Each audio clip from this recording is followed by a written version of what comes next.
홍콩 송환법 시위가 석 달째를 맞았습니다. 하지만 불길이 사그라들기는커녕 더 격화하고 있습니다. 지난 주말 시위 영상 준비했습니다. 함께 보시죠. 자, 시위대가 도로에 세운 장애물이 이처럼 시뻘건 화염에 휩싸였습니다. 또 빨간 바탕에 노란 별이 새겨진 중국의 국기죠. 오성홍기를 시위대가 끌어내려서 불태우는 모습도 볼 수가 있습니다. 전 세계인을 대상으로 한 여론전을 위해서 공항을 오가는 도로와 전철을 시위대가 점거한 건데요.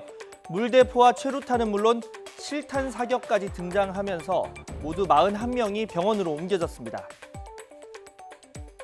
示威俾香港嘅旅客都知道，香港人其實正在被打壓。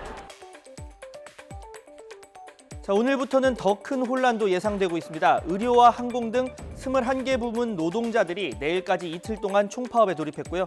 또 홍콩의 주요 10개 대학 학생회도 오늘부터 2주 동안 동맹 휴학에 들어갔습니다. 자, 보신 것처럼 반중 감정은 확산하고 있습니다. 중국 정부를 나치에 빗댄 패러디물까지 등장했는데요.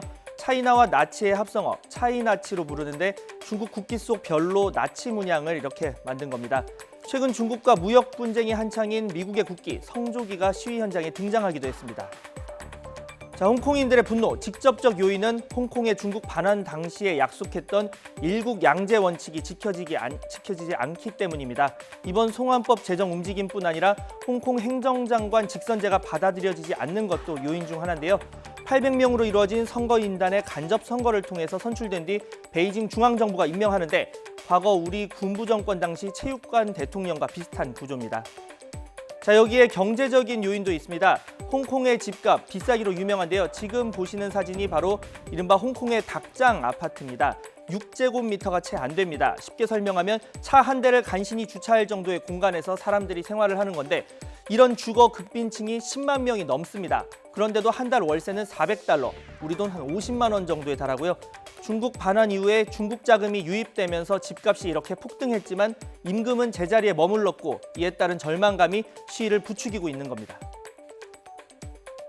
중국으로부터 들어오는 낮은 임금의 노동력과 이러한 젊은 세대가 느끼는 경쟁심, 좌절감, 그리고 이로 인한 부동산 가격의 상승으로 인한 앞날에 대한 희망이 줄어드는 것에 대해서 많은 우려를 하는 것이.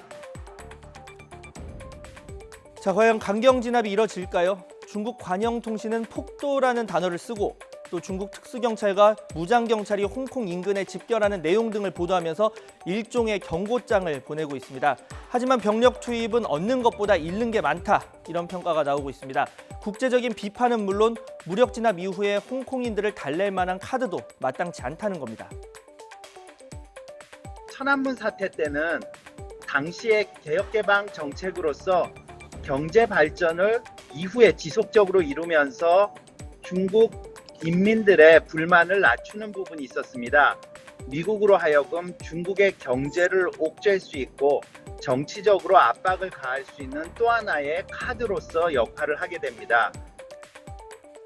다음 달 1일이 중국의 건국 기념일입니다. 그때까지는 무력 진압 카드를 만지작거리면서 강온 양면 전략을 구사할 가능성이 크다는 분석이 더 많이 나오고 있습니다.